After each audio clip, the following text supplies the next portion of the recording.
Welcome to my channel. இப்போ banana வச்சு நான் ஸ்நாக்ஸ் செய்ய போகிறேன். பனானாவை வெட்டி வச்சுருக்கேன். அதை வந்து நல்லா மசிச்சுக்கணும். மசிக்கிறதுக்கு முன்னாடி அது கூட ஏலக்காய், கொஞ்சமாக பேக்கிங் சோடா, அப்புறம் சுகர்,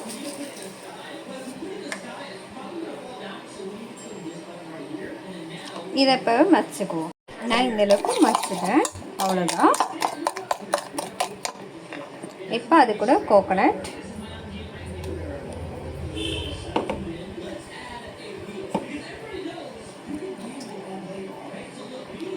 அப்புறம் ஒரு எக்கு,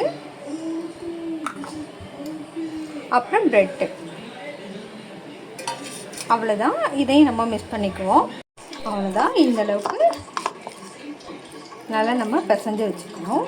இந்தளவுக்கு கெட்டியாக இருக்கணும். அப்போ தான் அதில் லைட்டாக கொஞ்சம் கொஞ்சம் குட்டி குட்டியாக ஒன்று பிடிச்சி கூட கரெக்டாக இருக்கும். இந்தளவுக்கு ஒன்றை பிடிச்சி எண்ணெயில் போட்டு பிடிச்சிருக்கணும். அவ்வளோதான். இந்தளவுக்கு ஒன்றை பிடிச்சா போதும். இங்கே நான் அடுப்பத்தை வச்சு கடாயை வச்சு எண்ணெய் காஞ்சிடுச்சு. இப்போ அதில் குட்டி குட்டியாக ஒன்று பிடிச்சி இந்த மாதிரி போட்டு எடுத்துக்கலாம்.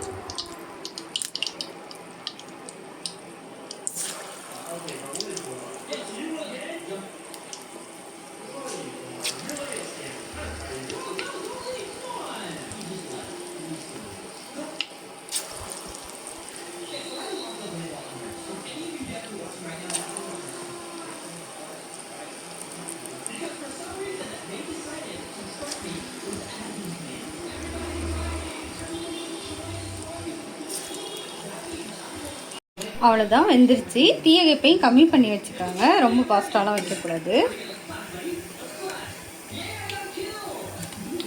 பாருங்க, இந்த அளவுக்கு உப்பி வரும். வந்து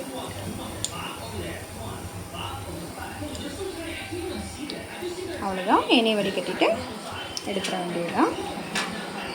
அவ்வளோதான் கைஸ், ரெடி ஆயிடுச்சு. பாருங்க, நல்லா வெந்துருச்சு.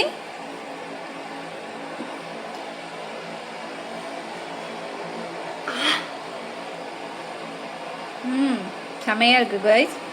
நீங்கள் ட்ரை பண்ணி பாருங்கள். ட்ரை பண்ணி பார்த்துட்டு எனக்கு லைக் பண்ணுங்கள், ஷேர் பண்ணுங்கள். தேங்க்யூ.